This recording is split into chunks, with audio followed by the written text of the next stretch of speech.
DJ C. Smith, boy. YouTube, what's up, C. Smith?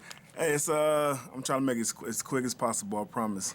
But a quick video for like the, beginning DJs on pretty much how to make it as a mobile DJ, how to get clients and, reoccurring clients to kind of, build your brand or whatever.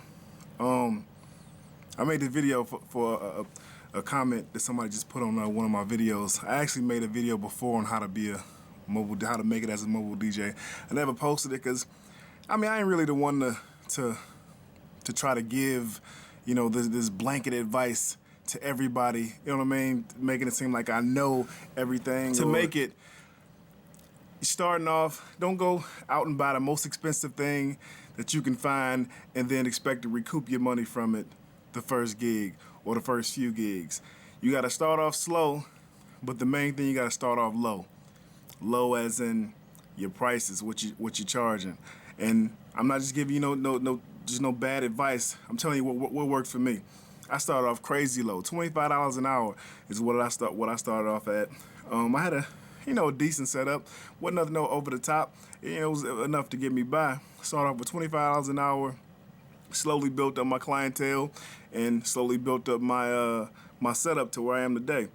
And I still have the same reoccurring clients to this day. As a matter of fact, Saturday, the Sweet 16 I got for somebody who, my second gig log, if you go back to my second gig log, 2.5, almost 3 years ago, I'm still doing parties for that same family or whatever.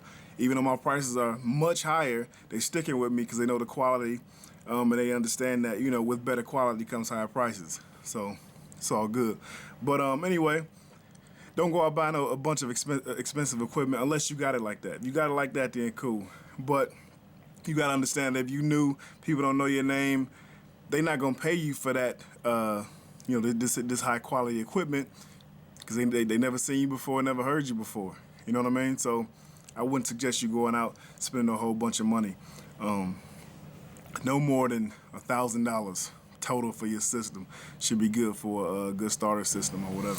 All right, so when you start off with this basic system, even though your system is basic, you still got to be professional. You still got to look professional. You know what I mean? Still start off with a contract. Still start off and require a deposit. It just makes people feel comfortable that their money is secure. You know what I mean? If you don't show up, or if you don't do what you said you would do in that contract, then they get their money back. So start off with a contract and start off with requiring a deposit. And mobile DJing is really about the 3 P's: presentation, punctuality, and professionalism. Doesn't matter what your setup looks like. If you have if you keep those 3 P's in mind, man, you'll make it. Being professional starts off with how you engage the client, your first phone call or email or whatever the case. Be professional. Again, that the contract and the deposit makes you seem a bit more professional. Going to the next piece, presentation. Your presentation can also make you look professional. Skirts for your speaker stands and your T-bars, your lighting bars or whatever. Man, it's like $100. It's a simple investment. You can't charge extra for it, but it makes you look that much more professional. It cleans up your presentation. You can throw a rock and hit a DJ today, right? And when you throw that rock and hit a DJ, you can almost guarantee his wires are gonna be hanging everywhere, looking like you can hang clothes from it, zip line from it. Shout out to Just Jam. But clean yourself up. You know what I mean? It don't take much at all. Wrapping that cord around that pole, it just shows that you're that much more professional than the next guy. You know what I mean? Your presentation is that much better than the next guy.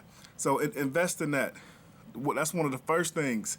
Get skirts for your speaker stands, your T-bars. Clean it up. Look professional. That's how you build your clientele, your professionalism. The third P is punctuality. You gotta be on time, whether it be for a meeting or the gig. Be on time. Be early. Because you hear horror stories all the time about DJs being super late, not showing up, or whatever the case. Be on time. Show them that you're trustworthy, and after your next gig, your next client is gonna be there. You know what I mean? That client is gonna tell a friend. Somebody's gonna ask, "Hey, who is this guy? Who is this girl?" or whatever the case, and that client is gonna basically be your marketing tool. Which how it is for me. I don't market anywhere. My clients are my marketing tools. My what do you call it? What's them little people that you pay to put your name out there? What do they call? Somebody just sent me a message asking me, do I have a promotional team or whatever the case? Nope. Past clients and you know, people that just happen to be there at the gigs asking for cards or whatever. I don't do no other marketing aside from showing up and do what I'm supposed to do. But anyway, that's my 2 cents. That's just my opinion. You can take it or leave it. Doesn't matter to me either way, but somebody asked the question, so I figured I'd answer it. A client should be able to walk into a venue that you're DJing at. They should be able to walk in like this, covering their eyes and just hearing that you sound good. Without seeing your setup, they should be able to walk in like this and say, okay, this is a good DJ. The music is not blaring. It doesn't sound crackly and distorted like, you know, the speakers are blown. It's nice and clear, nice clear sound, nice clear and even sound. They should be able to walk in like this, and they should be able to walk in like this with their ears covered and just see your setup and say, okay, that's a nice professional DJ. Look at the setup, the presentation, everything's looking good. I gotta hire this guy. Those are the only 2 senses you're engaging with your potential clients. So they gotta be able to see and hear something good. You know what I mean? It can't be one or the other. It has to be both. So look good and sound good.